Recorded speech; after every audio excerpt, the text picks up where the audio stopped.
Assalamualaikum warahmatullahi wabarakatuh. Perkenalkan, nama saya Gilang Wijaya Pratama dari kelas 6C Akuntansi Pagi Universitas Muhammadiyah Sumatera Utara. Di sini saya akan menjelaskan tentang sampling audit dalam pengujian substantif. Sifat dan tujuan. Sampling audit adalah penerapan prosedur pengauditan atas unsur-unsur dalam suatu populasi kurang dari 100% seperti saldo rekening atau kelompok transaksi dengan tujuan untuk mengevaluasi beberapa karakteristik populasi. Sampling dan pengujian substantif dirancang untuk yang pertama, memperoleh bukti bahwa suatu saldo rekening tidak salah saji secara material. Yang kedua, membuat suatu estimasi independen mengenai jumlah tertentu. Ketidakpastian resiko sampling dan resiko audit. Sampling audit dalam pengujian substantif dipengaruhi baik oleh resiko sampling maupun resiko non-sampling. Resiko sampling yang berkaitan dengan pengujian substantif adalah yang pertama, resiko kesalahan menerima atau biasa disebut dengan resiko beta. Yang kedua, resiko kesalahan menolak atau disebut dengan resiko alfa. Pendekatan sampling statistik. Ada dua pendekatan sampling statistik yang bisa digunakan oleh auditor dalam pengujian substantif, yaitu yang pertama sampling PPS dan yang kedua sampling variabel klasik. Perbedaan kedua pendekatan tersebut ialah bahwa sampling PPS didasarkan oleh teori sampling atribut, sedangkan sampling variabel klasik didasarkan pada teori distribusi normal. Sampling PPS. Sampling PPS adalah suatu pendekatan yang menggunakan teori sampling atribut untuk menyatakan kesimpulan dalam jumlah nominal, bukan sebagai tingkat penyimpangan. Jenis sampling ini biasa digunakan dalam pengujian substantif atas transaksi dan saldo-saldo. Rencana sampling.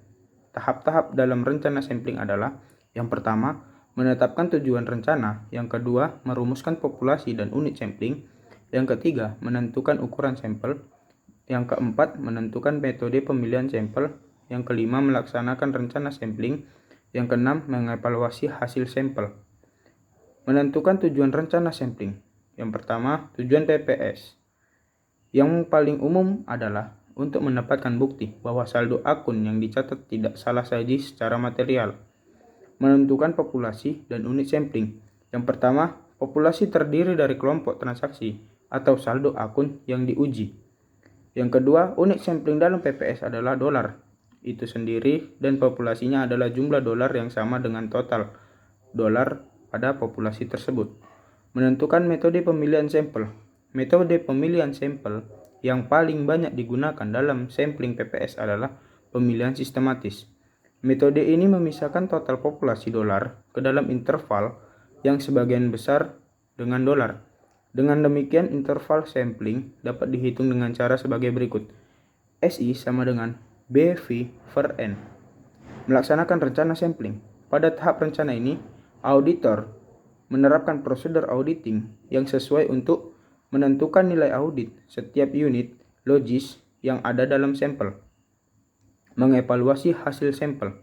Yang pertama, dalam mengevaluasi hasil sampel, auditor menghitung batas atas salah saji atau UML dari data sampel dan membandingkannya dengan salah saji yang dapat ditoleransi dalam perancangan sampel.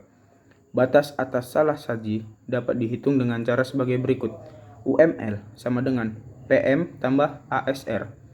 ASR sama dengan BP tambah IA. Di mana PM salah saji total yang diproyeksikan dalam populasi dan ASR cadangan resiko sampling.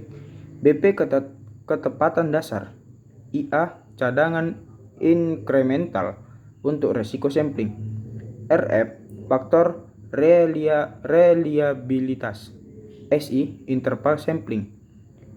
Hasil sampel digunakan untuk mengestimasi proyeksi salah saji.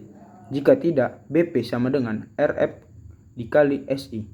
Dan ASR terdiri dari satu komponen, yaitu ketepatan dasar, yaitu presentasi kotor sama dengan nilai buku dikurang nilai audit ditambah nilai buku. Proyeksi salah saji, presentasi kotor dikali interval sampling. Keuntungan dan kerugian pemakaian sampling PPS. Kelebihan sampling PPS adalah Sampling PPS umumnya lebih mudah digunakan daripada sampling variabel klasik karena auditor dapat menghitung ukuran sampel dan mengevaluasi hasil sampel secara langsung dengan bantuan tabel. Sebaliknya, sampling PPS mempunyai kekurangan sebagai berikut, yaitu sampling PPS mengandung asumsi bahwa nilai audit unit sampling harus tidak kurang dari 0 atau lebih besar dari nilai buku. Sampling variabel klasik. Dalam pendekatan ini, teori distribusi normal digunakan dalam pengevaluasian karakteristik populasi berdasarkan hasil sampel yang digambarkan dari populasinya. Estimasi mean per unit atau MPU. Sampling estimasi MPU mencakup penentuan nilai audit untuk setiap item dalam sampel. Rata-rata nilai audit ini kemudian dihitung dan dikalikan dengan jumlah unit dalam populasi yang ditemukan pada estimasi total nilai populasi. Cadangan risiko sampling yang berkaitan dengan estimasi ini juga dihitung untuk digunakan dan mengevaluasi hasil-hasil sampel tersebut. Sekian penjelasan dari saya. Apabila ada yang kurang, saya mohon maaf. Assalamualaikum warahmatullahi wabarakatuh. Terima kasih.